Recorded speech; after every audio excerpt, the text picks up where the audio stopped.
प्यारे बच्चों, अब हम वर्णमाला के अक्षर सीखने की विधि देख लेंगे।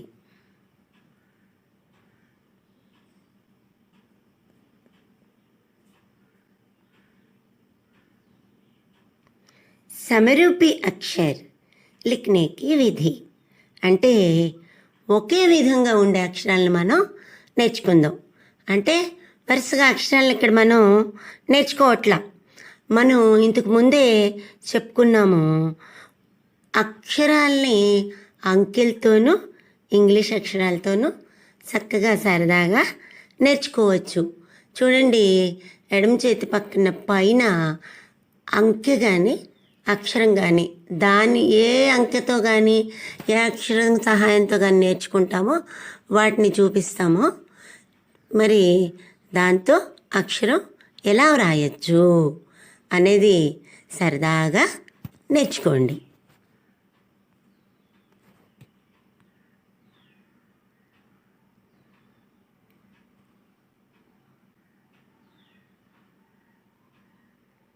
చూసారా, ఊకి చివరి వరుసలో రాసాము. ఊలో ఒక భాగాన్ని ఎడమ చేతి పక్కకు తిప్పి దాన్ని ఉకారం అంటారు. హిందీలో ఊకి మాత్ర, తెలుగులో కొమ్ము. ఏ అక్షరానికైనా సరే కింద హల్లుకి అలా గీస్తే కనుక ఎడమ చేతి పక్కకి దాన్ని ఊకి మాత్ర అంటారు.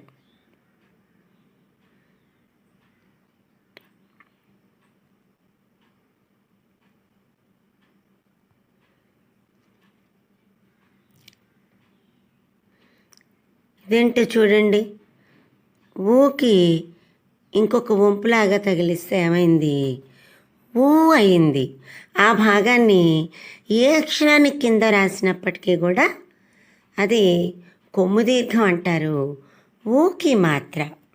ఠీక్ హై?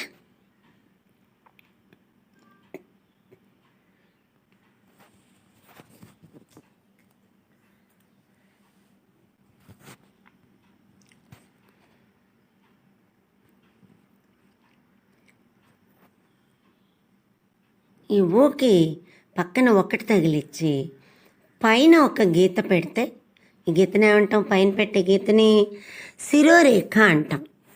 ఇప్పుడు ఆ అయింది, చూసారా?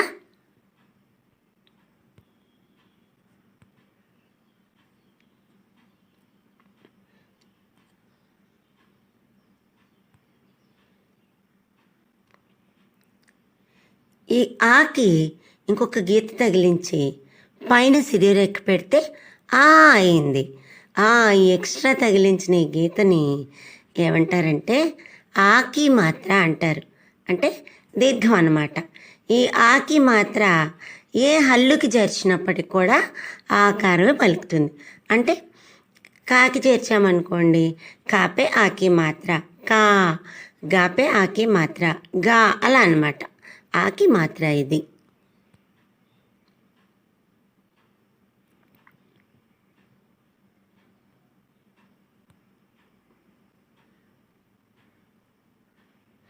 ఇప్పుడు ఈ ఆకి పైన ఒక గీత గీస్తే రెండో గీతకి ఓకారమైంది. దీన్ని ఓతు అంటాం కదా తెలుగులో. ఓకి మాత్ర అంటారు హిందీలో. మళ్ళీ చెప్తున్నాను, ఈ మాత్రలని, అచ్చుకి చెందిన ఈ మాత్రల్ని గుణింత భాగాలుగా చూడాలి మనం. వీటితోనే గుణింతాలు తయారవుతాయి. హల్లులకి మనం వీటిని యాడ్ చేసామంటే, జత చేసామంటే, ఏ హల్లుకి జత చేస్తే దాంతోపాటు ఆ స్వరంతో పలుకుతుందన్నమాట.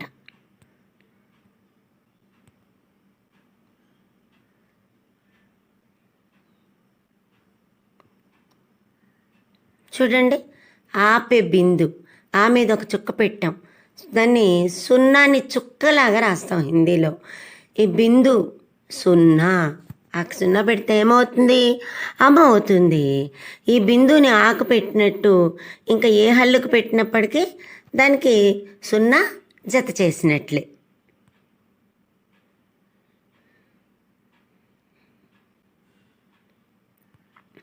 ఇప్పుడు ఇది చూద్దాం.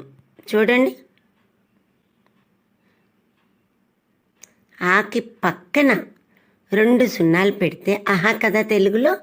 ఆకి పక్కన 2 బిందులు పెడితే అది విసర్గ. ఆహా కదా. మళ్ళీ అదే ఏ హల్లుకి పక్కన పెట్టినప్పటికి కూడా దాంతోపాటు కలిపి ఆహా పలుకుతాం. కాకి పెడితే కహ, గాకి పెడితే గహ, అలా అన్నమాట.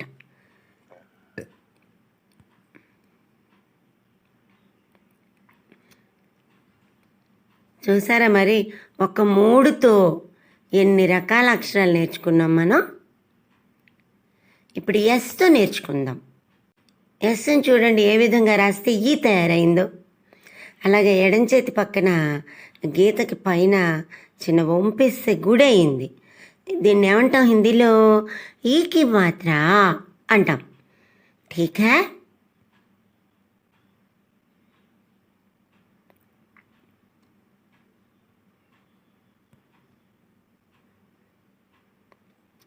మళ్ళా ఈ రాసి పైన ఒక సీలాగా రాస్తే ఈకి మాత్ర ఈ అయింది. ఇది ఇందాక ఈకి మాత్ర, చోటే ఈకి మాత్ర ఇందాక ఎడం చేతి పక్కన ఎలా రాసాము సేమ్ అదే విధంగా కుడి చేతి పక్కకి తిప్పి రాస్తే బడీకి మాత్ర అంటే గుడి పొల్లు కూడా తయారైపోయింది. చూడండి,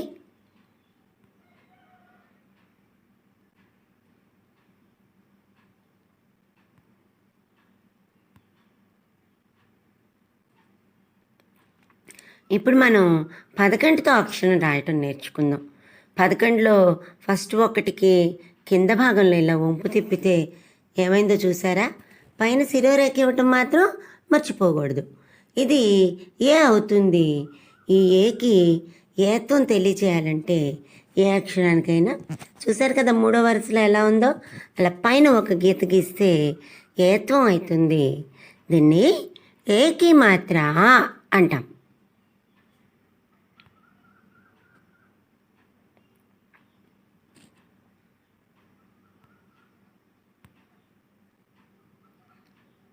చూడండి, ఈ ఏకి మళ్ళీ పైన ఇంకొక గీత గీస్తే అయ్యింది.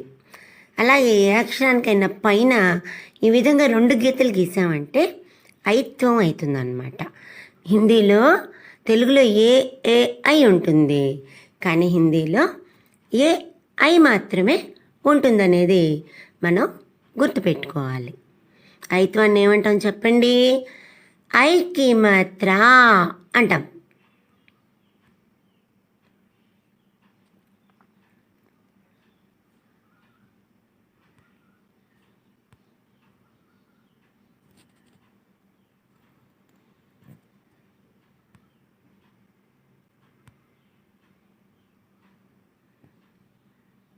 ఇదేంటి 11తో ఫస్ట్ ఒకటికి ఎడం చేతి పక్కన చిన్న సున్నా ఇస్తే గా అయిపోయింది కదా. ఇప్పుడు ఈ గాలో 2వ నిలువు గీత తీసేసాం. అప్పుడు ఏమైందో చూసారా? గావత్తయింది. దీన్ని గాకి మాత్ర అంటాం. చూడండి, ఇప్పుడు ఒక విషయం చెప్తాను. ఇక్కడి నుంచి మనం హల్లులు నేర్చుకుంటున్నాము. హల్లులు ఖడేపాయి వాలి ఉంటాయి, బేఖడేపాయి వాలి ఉంటాయి. అంటే నిలువు గీత ఉన్న అక్షరాలు ఉంటాయి, నిలువు గీత లేకుండా కూడా అక్షరాలు ఉంటాయన్నమాట. చూడండి, మరి నిలువు గీత లేని అక్షరాల్ని ఒత్తులు ఎలా చేద్దామో మధ్యలో అవి వచ్చినప్పుడు చూద్దాము. ఏ నిలువు గీత ఉన్న అక్షరం అయినా సరే ఒత్తుగా చెప్పాలంటే ఆ నిలువు గీత భాగాన్ని తీసేస్తే సరిపోతుందన్నమాట. ఇప్పుడు అక్షరం రాసే పద్ధతి నేర్చుకున్నారు కదమ్మా.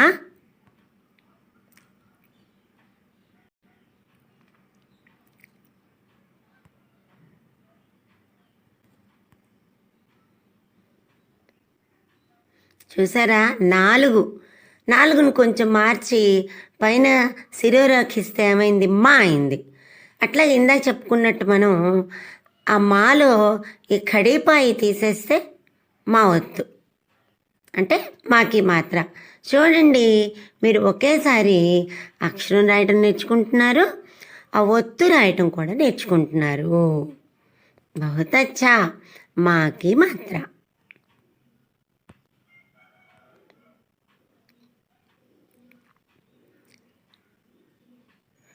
ఇప్పుడు 4తోనే ఇంకో అక్షరాన్ని నేర్చుకుందాం. అంటే పూర్తిగా 4 అని కాదు, దాన్ని ఆధారంగా చేసుకొని చూడండి.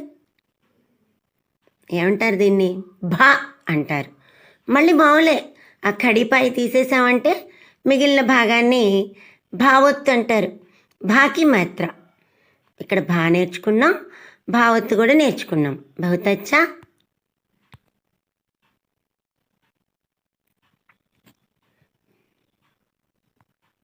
ఇదేం అక్షరమో చూద్దామా. 1తో నేర్చుకుందాం ఇప్పుడు.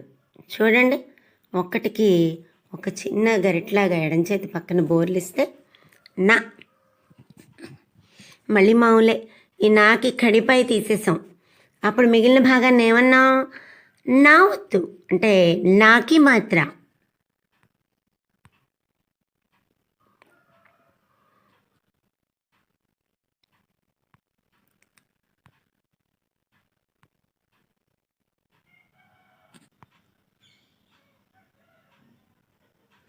ఇప్పుడు నాలాగే కొంచెం మార్చి రాసాం చూడండి.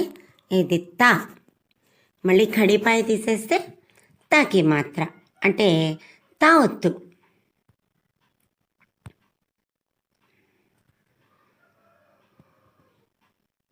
బహుత్ అచ్చా.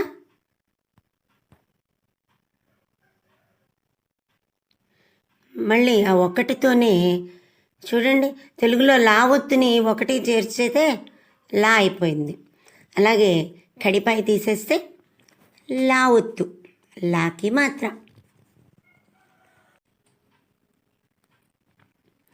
ఇదేంటో చూద్దాం.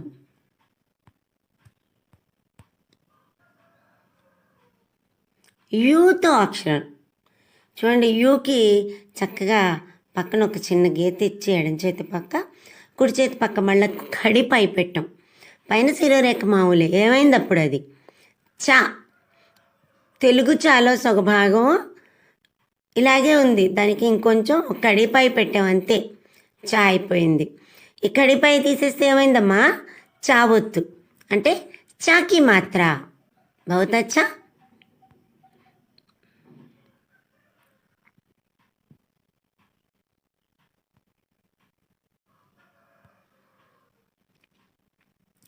ఇప్పుడు యూకి కుడి చేతి పక్కన చిన్న గీత ఇచ్చి కడిపాయి నిలబెట్టాం చూడండి.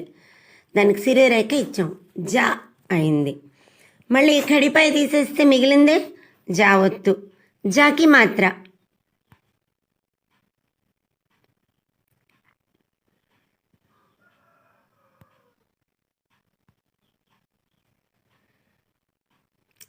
ఇప్పుడు మళ్ళీ 1కి ఎడం చేతి పక్కన చిన్న సున్నా వేసి పైన శరీరాకిస్తే వా అయిపోయింది.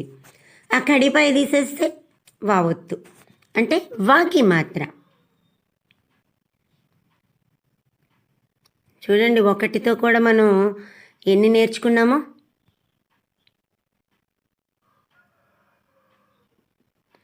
ఈ వాకి ఆ సున్నాల మధ్యలో ఒక గీతిస్తే బా. మళ్ళా ఆ బాలో ఉన్న కడిపాయి తీసేస్తే మిగిలిన భాగం బావొత్తు అంటే బాకి మాత్ర. బాగుంది కదా. చూడండి, హిందీ అక్షరాలు నేర్చుకోవడం ఎంత తేలికో చూసారా. ఇప్పుడు ఆ వాకే పక్కన చిన్న కొమ్మిచ్చాను చూడండి, కా అయిపోయింది. కాలో ఈ కొమ్మిచ్చిన దాంట్లో నిలువుగా ఉన్న కొంత భాగం తీసేస్తే ఏమైందమ్మా? కావొత్తు అంటే కాకి మాత్ర.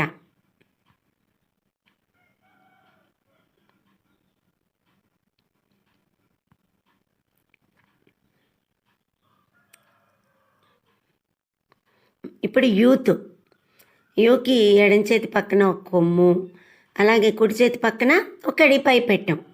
పైన శిరోరేఖ మామూలే. ఏంటిది? యా. ఆ కడిపై తీసేసాం, ఏమైంది?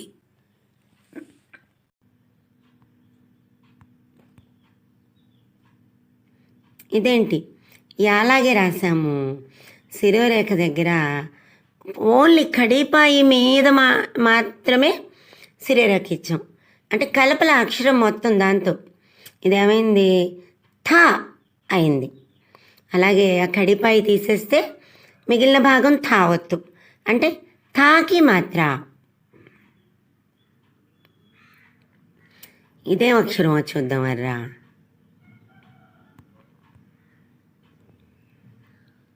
ఇప్పుడు ఈతో నేర్చుకుందాం. ఈకి కడిపాయి తగిలించి శిరోరేఖ పెడితే ఏమైందో చూసారా? ఘా అయింది. మరి కడిపాయి తీసేస్తే ఘా ఒత్తు. అంటే ఘాకి మాత్ర. చూడండి ఎంత బాగుందో అక్షరం. ఈజీగా నేర్చుకోవచ్చు కదా. ఇంకా ఈతో ఏం నేర్చుకోవచ్చు చూద్దామా?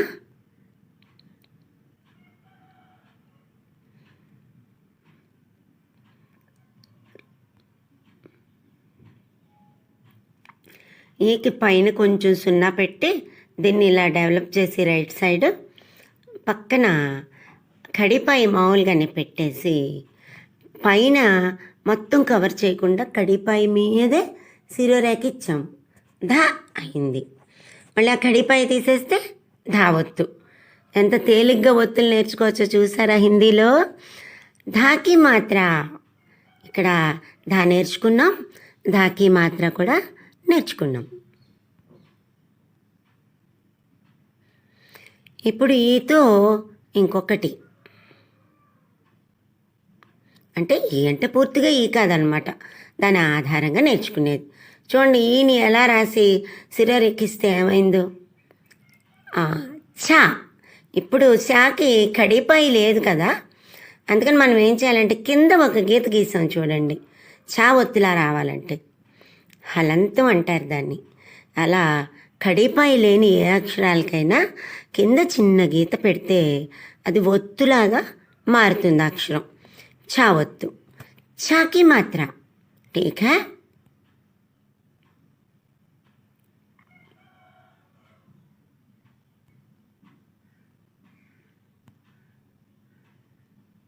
ఇప్పుడు సీతో నేర్చుకుందాం.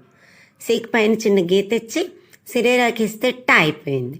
ఇప్పుడు ఇది కూడా బేఖడిపాయి వాళ్ళే అక్షరే, అందుకని దీని కింద చిన్న గీత ఇచ్చాము. టా ఒత్తు పూర్తయిపోయింది. అంటే టాకి మాత్ర. టా రాస్తే మామూలు టా, దానికి చిన్న గీత ఇస్తే కింద టాకి మాత్ర. ఠీక్ హై.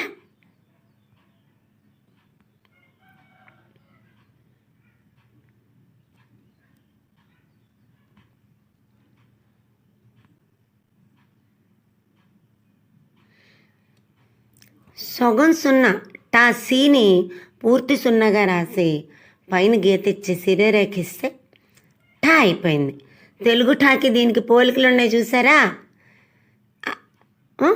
ఇది నేర్చుకోవటం చాలా ఈజీ. అలాగే బేఖడిపాయి వాళ్ళ అక్షర్ కాబట్టి ఇది దీని కింద చిన్న గీత ఇస్తే టా ఒత్తు. ఠాకి మాత్ర. బహుత్ అచ్చా.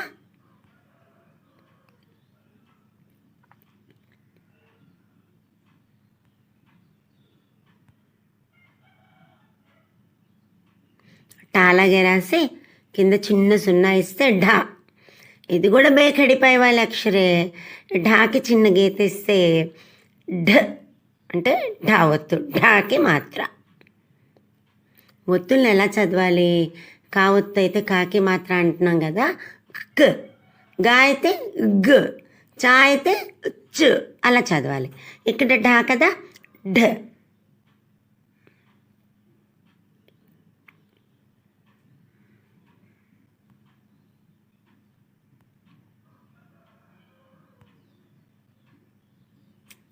ఇది చూడండి, టాకి కింద గీతిస్తే దా అయిపోయింది.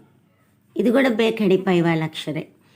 దీనికి కూడా కింద చిన్న గీతిస్తే ద అంటే దాకి మాత్ర.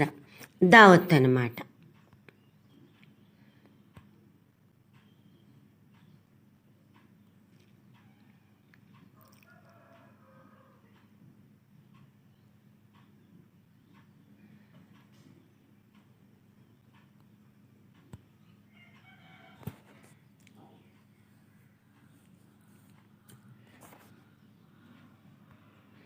ఏముంది ఇక్కడ?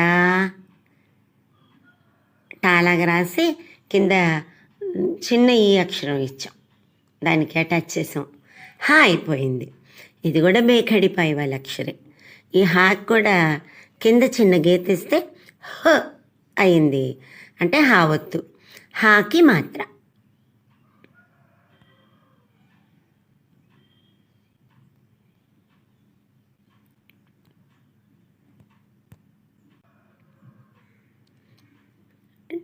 చూసారా, టాకి కింద ఇంకొక వంపిస్తే, అంటే ఎస్కి పైన ఒక గీత చేరిస్తే శిరోరేఖ డ అయిపోయింది.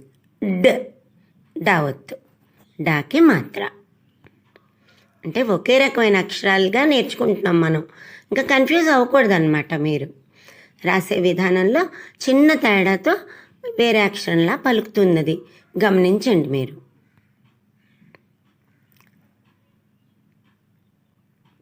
ఇప్పుడు డాకి పక్కన చిన్న చుక్క పెట్టాం. ఏమైంది ఇది? జ్ఞా. ఇన్యా.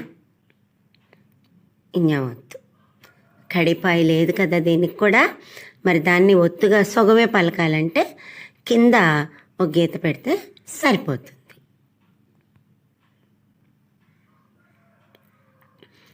ఇన్యా కూడా నేర్చేసుకున్నాం. మళ్ళీ చూడండి, ఈకి ఆకి తగిలొచ్చినట్టు ఇంకో గీత గీస్తే ఝా అయిపోయింది. ఇది ఎస్తో నేర్చుకున్నది, సగం సీతో కూడా నేర్చుకుంది చూడండి. అలాగే కడిపాయి తీసేస్తే ఝా ఒత్తయింది. ఝ ఝాకి మాత్ర.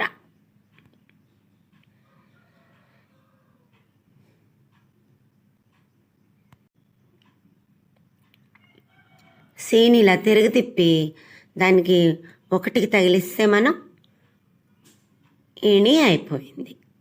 మళ్ళా ఆ కడిపై తీసేస్తే ఇణి వద్దు, ఇన్యు సగం పలకాలి. ఓకేనా? ఇన్యుకి మాత్ర, ఇణికి మాత్ర.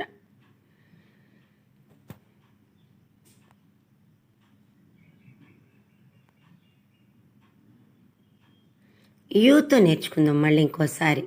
యూకి ఒక గీత తగిలిస్తే ఏమైందమ్మా? పైన శిరోరేఖిస్తే పా అయింది. మరి ఆ కడిపై తీసేస్తే పా ఒత్తు, పాకి మాత్ర ప ప.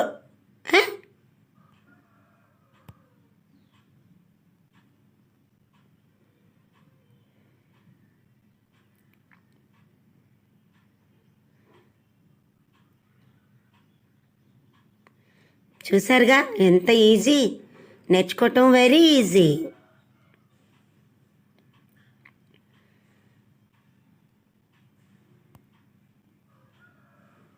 ఇక్కడ ఏం అక్షరం ఉంది చూడండి.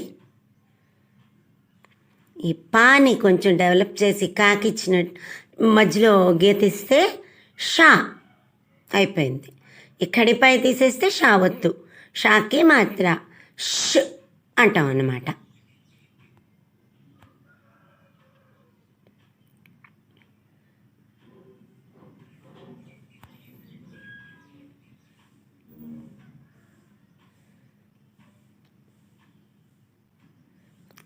అది దానికి దూరంగా ఒక గీత పెట్టి శిరోరేఖిస్తే ఏమైంది? అణ అయింది. మరి ఈ కడిపై తీసేస్తే నా ఒత్తు, నాకి మాత్ర న.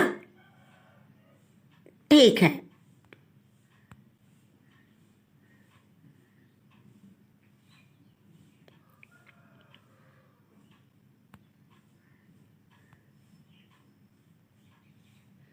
ఇప్పుడు చూడండి, పాని కొంచెం డెవలప్ చేసి కాకిచ్చినట్టు పక్కన చిన్న ఇలా వంపిస్తే ఏమైందో తెలుసా? ఫా. మరి ఆ వంపులో చిన్న భాగాన్ని తీసేసామనుకోండి, నిలబడిన భాగాన్ని, ఫా ఒత్తు అయింది. ఫ్ ఫ్ అని పలకాలి. ఫాకి మాత్ర. ఠీక్ హై.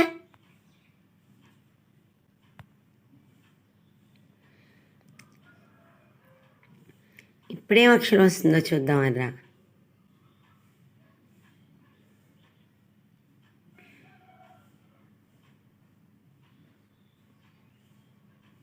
ఫాకి మాత్ర నేర్చుకున్నారు కదా.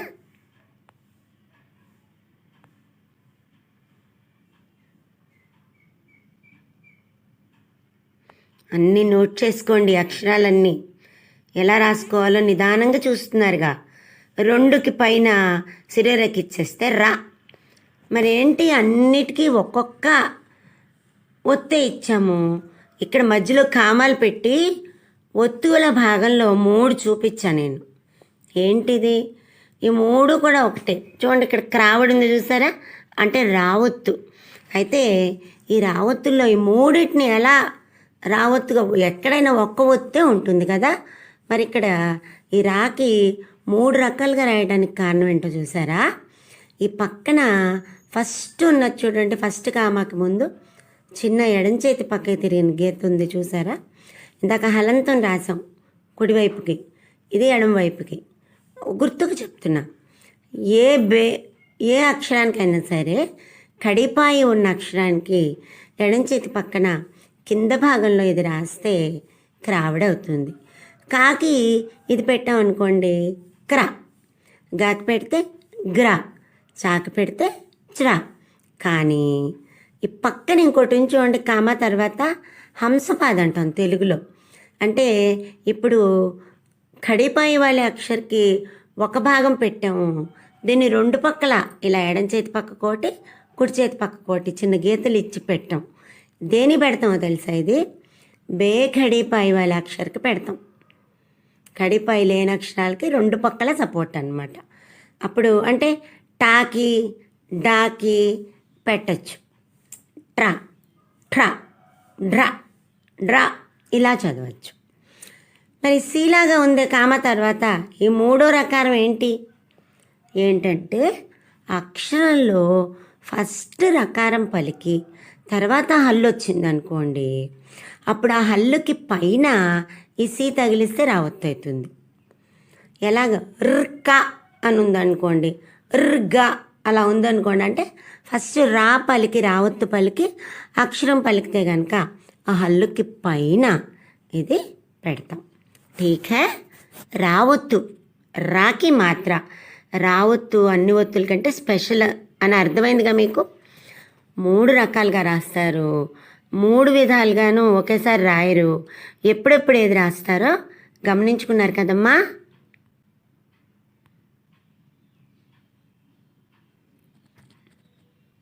ఇప్పుడు 2తోనే ఇంకో అక్షరం నేర్చుకుందాం.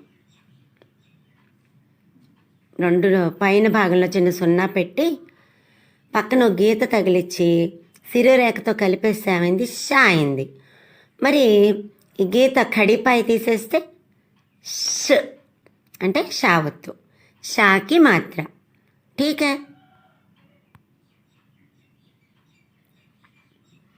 ఇప్పుడు 2తో ఇంకొకటి నేర్చుకుందాం. ఏంటిది, 2కి 3కి ఒక గీత తగిలించి ఆ చేసినట్టు 2కి ఇంకో కడిపాయి తగిలించి సా చేసేసాం రా మనం. ఇప్పుడు మళ్ళీ ఆ కడిపాయి తీసేస్తే సావత్తు అంటే సాకి మాత్ర. ఎలా చదువుతాం, స్ అని చదువుతాం. ఠీకే.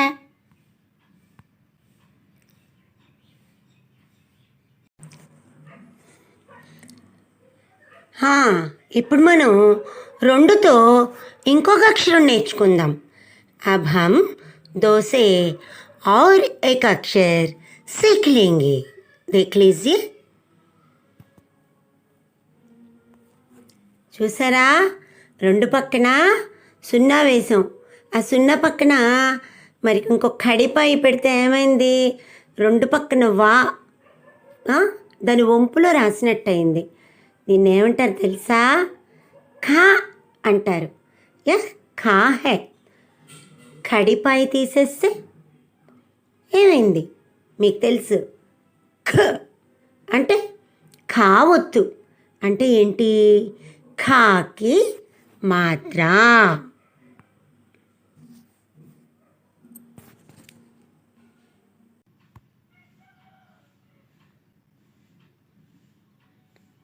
ఇదేంటో చూసారా, క్ష.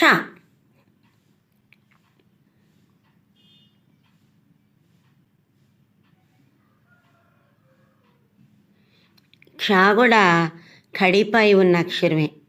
అయితే ఈ క్షకి ఒక స్పెషాలిటీ ఉంది. ఇది సంయుక్తాక్షరం. ఏంటో చూద్దాం, దాని స్పెషాలిటీ ఏంటో. మీరు చూడండి, క్ష అని పలికినప్పుడు ఏం పలుకుతున్నాం? క్ ప్లస్ ష కలిపితే క్ష అయింది. మీరు ఇందాక అడగచ్చు నన్ను, టీచర్ గారు కడిపాయి వాలి ఉన్న అక్షర్కి కడిపాయి తీసేస్తే మరి ఒత్తు అయింది అన్నారు, ఇక్కడ కాకి కింద ఇలా హలంతం పెట్టామేంటి? అవును, ఏ అక్షరానికైనా మనం కడిపాయి తీయకుండా కింద ఒక చిన్న గీత పెట్టినా కూడా అది సొగమే పలకాలి, అది కూడా ఒత్తుగానే భావించాలి. ఇప్పుడు క్ ప్లస్ ష కలిస్తేనే క్ష అయింది మనకి. ఇప్పుడు క్ష ఒత్తు చూడండి, క్షకి మాత్ర, ఇక్కడిపై తీసేస్తే క్షకి మాత్ర అయింది, క్ష. ठीक है,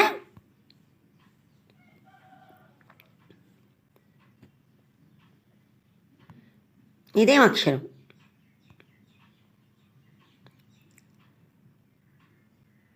ఇందాక రూ రాసాం గుర్తుందా? కేని తిప్పి దానిలో చివరి భాగం తీసేస్తే త్రా అయిపోయింది.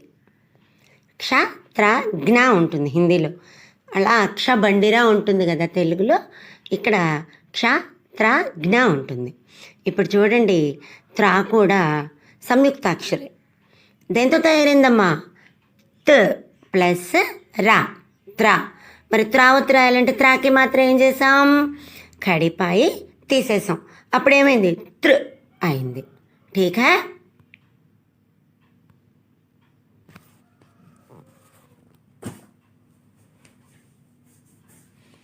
ఇదేంటో చూద్దాం. జ్ఞ.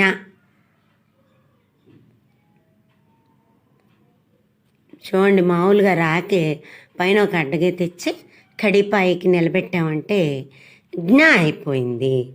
ఈ జ్ఞ కూడా సంయుక్తాక్షరమే. వేటితో? జ ప్లస్ ఇణి, జ్ఞ అయింది. ఓకేనా? ఠీక్ హై.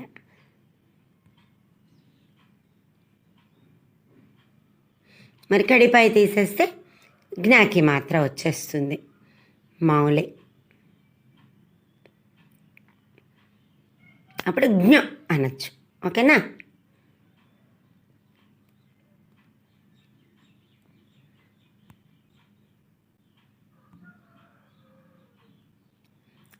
చూడండి, ఎస్, చిన్న ఎస్ రాసే విధానంలో ఇలా తేడా కొంచెం చూపించి పైన శిరోరేఖ పక్కన కడిపాయి ఇస్తే ఏమైంది? శ్రా అయింది.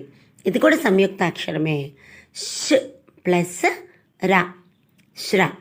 కడిపాయి తీసేస్తే శ్ర అంటే శ్రావత్తు, శ్రాకి మాత్ర. ఇవర్రా అక్షరాలు చక్కగా నేర్చుకున్నారు కదా.